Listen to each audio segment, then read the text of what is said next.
যে কোনো নিরামিষ দিনে বানাতে পারেন এই নিরামিষ কাজু মুগ ডাল। খেতে অপূর্ব হয়, লুচি পরোটার সাথে খেতে ভীষণ ভালো লাগে। পোলাও দিয়েও খেতে পারবেন।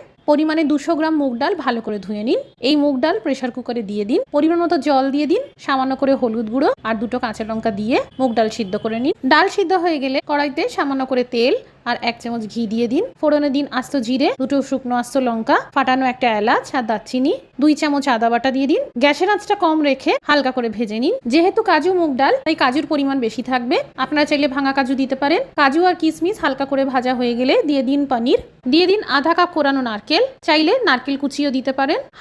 ভালো করে ভেজে নেওয়ার পর এই সিদ্ধ করা মুগ ডাল দিয়ে দিন। বাটিতে যা ডাল লেগে আছে সামান্য জল দিয়ে ধুয়ে দিয়ে দিন। যারা পাতলা ডাল পছন্দ করেন জলের পরিমাণ আর একটু বাড়াতে পারেন। স্বাদ মতো লবণ দিয়ে দিন। কম আঁচ করে ঢেকে 3-4 মিনিট রান্না করুন। এবার সবশেষে সামান্য করে গরম মশলার গুঁড়ো, 1.5 চামচ চিনি আর সামান্য ঘি মিশিয়ে নিন। তৈরি হয়ে গেল নিরামিষ কাজু মুগ ডাল।